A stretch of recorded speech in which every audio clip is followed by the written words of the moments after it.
মা কানা মুহাম্মাদুন আবা আহাদিম মির রিজালিকুম ওয়ালাকিন রাসূলুল্লাহি ওয়া খাতামান নাবিয়্যিন ওয়া কানা আল্লাহু বিকুল্লি শাইইন আলিমা। এই দেশের মানুষ নামাজ না পড়লেও যদি কেউ নবীকে কটূক্তি করে তার কলিজা ছিঁড়ে যায়, সে রাজপথে নেমে যায়। আমি বলবো যারা নবীকে কটূক্তি করে, নবীর নামে গালিগালাজ করে, এদের মৃত্যুদণ্ড, এই আইনটাও যেন বাংলাদেশের এই সংসদ থেকে পাশ করা হয়। মাওলানা মুফতি হানজালা বিরোধী দলের আছেন, তিনি সংসদে সরাসরি স্পিকারকে বলেছে কুখ্যাত কাদিয়ানীদেরকে রাষ্ট্রীয়ভাবে অমুসলিম ঘোষণা করা হোক। মুফতি হানজালার এই দাবিটা শুধু তার না, সকল আলেমদের দাবি, সকল মুসলমানের দাবি। অতএব আমি চাই সংসদে বিরোধী দলের বাকি যারা আছে তারাও তার সাথে, মুফতি হানজালার সাথে একত্রতা ঘোষণা করুক এবং তারা প্রত্যেকেই কুখ্যাত কাফের কাদিয়ানীদের রাষ্ট্রীয়ভাবে অমুসলিম ঘোষণার দাবি সংসদে উত্থাপন করুক। তারা থাকবে সংসদে, আমরা থাকবো রাজপথে। দাবি আদায় করতে সরকার বাধ্য হবে, ঠিক কিনা বলুন? দুঃখজনক, মুফতি হানজালার যে বক্তব্য দিয়েছে 14 কোটি মুসলমানের পক্ষ থেকে তিনি দায়িত্ব পালন করেছেন, কিন্তু কুখ্যাত কিছু কাফের মোশরেক নাস্তিক আর কাদিয়ানীদের দালাল মুফতি হানজালাকে নিয়ে সোশ্যাল মিডিয়ায় ট্রল করতেছে। আপনারা কখনো এই ট্রলে অংশগ্রহণ করবেন না, বরং যারা ট্রল করবে তাদের উপর লানত বর্ষণ করবে। কথা দলীয়, কেউ কওমি, কেউ আলিয়া, বহু রঙের লোক আছে। আমার কথা ভাই, মতভেদ আছে থাক, মৌলিক স্বার্থে আমরা এক থাকবো। 3টা স্বার্থে আমরা এক হয়ে যাব। ইসলামের সুমহান স্বার্থ রক্ষায় আমরা ঐক্যবদ্ধ হয়ে যাব। পারবো? মুসলমানদের মৌলিক দাবিগুলো আদায় আমরা এক হয়ে যাব। পারবো? এটা ঘুরায় দেবো। হ্যাঁ, পারবো? মাইকটা পিছনে। 3, বাংলাদেশের স্বাধীনতা রক্ষায় আমরা এক হয়ে যাব। পারবো তো? আমাদের এই 3টি স্বার্থের বিরুদ্ধে বাস কাজ করতেছে বাংলাদেশে 3টি অমুসলিম সম্প্রদায়। এর মধ্যে সবচেয়ে জঘন্য আর নিকৃষ্ট হচ্ছে কুখ্যাত কাদিয়ানী সম্প্রদায়। নিঃসন্দেহে তারা কাফের এবং অমুসলিম। তাদেরকে যারা কাফের বলবে না তারাও কাফের, ঠিক কিনা? কারণ তারা আল্লাহর আখিরি নবী মুহাম্মদ সাল্লাল্লাহু আলাইহি সাল্লামকে আল্লাহর শেষ নবী হিসেবে বিশ্বাস করে না। সেজন্য তারা কি? তাদেরকে যারা কাফের বলবে না তারা কি? মানুষকে ধোঁকা দিতে তারা মুসলমানদের মতো দাড়ি রাখে, টুপি লাগায়, নাম রাখে। তাই বলে কি তারা মুসলমান হবে? নাম রাখলেই কেউ যদি মুসলমান হতে পারত, দাড়ি রাখলেই কেউ যদি মুসলমান হতে পারত, তো রবীন্দ্রনাথ ঠাকুরের চেয়ে বড় মুসলমান কি হইতো? সে কি মুসলিম ছিল না অমুসলিম? টুপি লাগালে মুসলমান হওয়া যায়? দিল্লি পার্লামেন্টে হিন্দু এমপিরাও তো টুপি লাগায়, মুসলিম হবে? নাম রাখলে মুসলমান হওয়া যায়? এক শয়তান বোতলে পেশাব করে উপরে নাম লেখছে শরবত, এটা কি শরবত হবে? তদ্রুপ কাদিয়ানীরা কাফের। আব্দুল আউয়াল, আব্দুল সামাদ, মোবাশ্বের আলী, কবির চৌধুরী, শাহরিয়ার কবির, তারপরে নিঝুম মজুমদার, এসব নাম রাখার দ্বারা তারা মুসলমান হতে পারে না। আমার ভাইরা, আমার বন্ধুরা, আমার আল্লাহ ও নূর নবীজি আমার মুহাম্মদ মুস্তাফা সাল্লাল্লাহু আলাইহি সাল্লামের ইসলাম ও কোরআনের হাজার হাজার হাজার বছর পরে বর্তমান ভারতের কুখ্যাত পাঞ্জাবের কুখ্যাত গুরুদাসপুরের কুখ্যাত কাদিয়ানে ইংরেজ আমলে এক শয়তান নিজেকে নবী দাবি করছে। চিল্লায় বলেন নওয়াজুবিল্লাহ।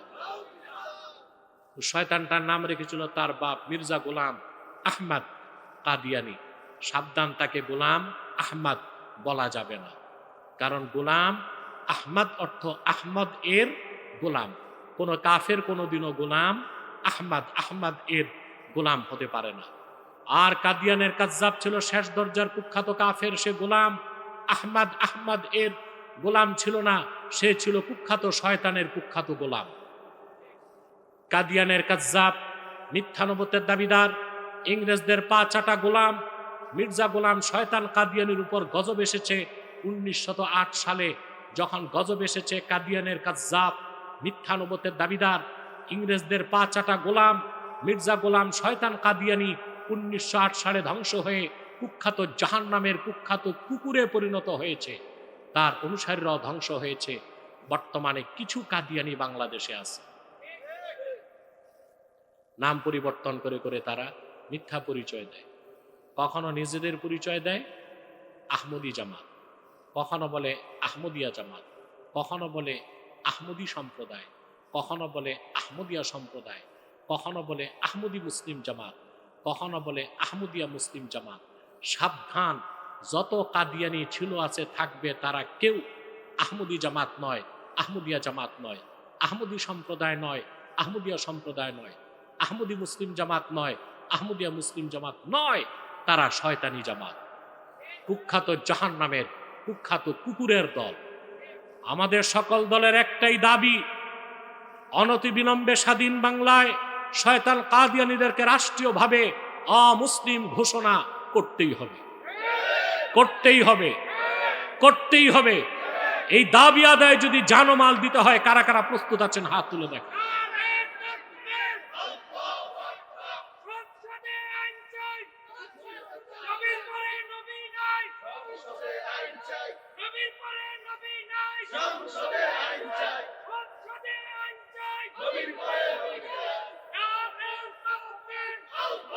প্রিয় ভাইরা,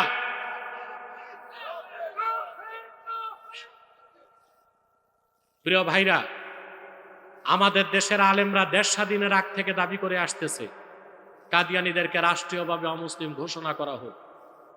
কিন্তু যারাই ক্ষমতায় যায় আমাদের ভোট নিয়ে, আমাদের রক্তের উপর পা রেখে, তারাই আমাদেরকে ধোঁকা দেয়। আনন্দে আমার মন ভরে গেছে। গতকাল বা গত পরশু খেলাফত মজলিসের একজন এমপি মাওলানা মুফতি হানজালা, বিরোধী দলের আছেন, তিনি সংসদে সরাসরি স্পিকারকে বলেছে কুখ্যাত কাদিয়ানীদেরকে রাষ্ট্রীয়ভাবে অমুসলিম ঘোষণা করা হোক। মুফতি হানজালার এই দাবিটা শুধু তার না, সকল আলেমদের দাবি, সকল মুসলমানের দাবি। অতএব আমি চাই সংসদে বিরোধী দলের বাকি যারা আছে তারাও তার সাথে, মুফতি হানজালার সাথে একত্রতা ঘোষণা করুক এবং তারা প্রত্যেকেই কুখ্যাত কাফের কাদিয়ানীদের রাষ্ট্রীয়ভাবে অমুসলিম ঘোষণার দাবি সংসদে উত্থাপন করুক। তারা থাকবে সংসদে, আমরা থাকবো রাজপথে। দাবি আদায় করতে সরকার বাধ্য হবে, ঠিক কিনা বলুন? দুঃখজনক, মুফতি হানজালার যে বক্তব্য দিয়েছে 14 কোটি মুসলমানের পক্ষ থেকে তিনি দায়িত্ব পালন করেছেন, কিন্তু কুখ্যাত কিছু কাফের মোশরেক নাস্তিক আর কাদিয়ানীদের দালাল মুফতি হানজালাকে নিয়ে সোশ্যাল মিডিয়ায় ট্রল করতেছে। আপনারা কখনো এই ট্রলে অংশগ্রহণ করবেন না, বরং যারা ট্রল করবে তাদের উপর লানত বর্ষণ করবে। পারবেন তো? কুখ্যাত কাফের কাদিয়ানীদেরকে অর্থনৈতিক সহযোগিতা করবেন না। করেন আপনারা? জি করেন। প্রাণ কোম্পানির যত জিনিস তাদের, সেজান কোম্পানির জুস তাদের, RFL এর পণ্যগুলো তাদের, প্রথম আলো, ডেলি স্টার, ভিশন এগুলো তাদের। নৈতিক দায়িত্ব হিসেবে এগুলো ধরবেন না, কিনবেন না, বেচবেন না, মনে থাকবে? প্রিয় ভাইরা, আরেকটি অমুসলিম সম্প্রদায় আমাদের যুবকদেরকে ধ্বংস করতেছে, এটা হচ্ছে হিজবুত তাওহীদ। নাম শুনছেন? এটা আরেকটা মারাত্মক ইহুদিদের আবিষ্কৃত ফেরকা, হিজবুত তাওহীদ। হিজবুত তাহরির না, হিজবুত তাওহীদ। এদের জঘন্য আকীদা। এরা প্রচার করে দাজ্জাল বলতে কিছু নাই। এটা কেন বলে? দাজ্জাল হত্যা করতে কে নামবে? ঈসা, নবী হিসেবে না, উম্মত পরিচয়, ঠিক কিনা? সেটা তো বলতে পারে না, বলে দাজ্জাল বলতেই তো কিছু নাই। তারা বলে নামাজ হচ্ছে ট্রেনিং, অজু থাকলেও নামাজ হবে, অজু ছাড়াও নামাজ হবে। তারা বলে নারী পুরুষ যদি রাজি থাকে বিয়ে ছাড়াও দৈহিক সম্পর্ক করতে পারে। এরকম সবচেয়ে বড় কুফরি তাদের, তারা শুধু কোরআন মানে হাদিস বিশ্বাস করে না। তো তারা মুসলমান না কাফের? সন্দেহ আছে? তাদের ব্যাপারে সাবধান থাকবে। আরেকটি অমুসলিম সম্প্রদায় আমাদের দেশের স্বাধীনতায় হাত দিতে চায়। এটা হচ্ছে ঈসাই জামাত, খ্রিস্টানদের একটা গোপন দল। এদের পুরো নাম হচ্ছে ঈসাই তরিকাভুক্ত মুসলমান, আদতেই খ্রিস্টান। তারা মানুষকে খ্রিস্টান বানায় বলে, ভাই তুমিও মুসলমান, তবে তুমি ঈসার উম্মত মুসলমান। ঈসার উম্মত মুসলমান না খ্রিস্টান? 1978 সাল থেকে এই পর্যন্ত তারা 2.5 লক্ষ পরিবারকে খ্রিস্টান বানাইছে। তাদের টার্গেট হচ্ছে পার্বত্য চট্টগ্রামের একটা অংশ, ভারতের মিজোরাম, আর বার্মার কুকি চীন প্রদেশ। এই 3টা অঞ্চল নিয়ে একটা খ্রিস্টান রাষ্ট্র বানাবে আপনাদের নাকের ডগায়। বাংলাদেশের ভূখণ্ড ছিঁড়ে হতে দিবেন? সেজন্য ঐক্যবদ্ধ হতে হবে, ঠিক কিনা বলে? খ্রিস্টানদের 20 দাঁতকে ভেঙ্গে দেব ইনশাআল্লাহ। এক হন না এক হন, মিলেমিশে থাকবেন। আমি বিদায় নিচ্ছি এখন। একটা প্রশ্ন এসেছে 3টা, আমি কি উত্তর দিয়ে দিব? আপনার ইস্তেগফার করুন 11 বার। ভালো চোখ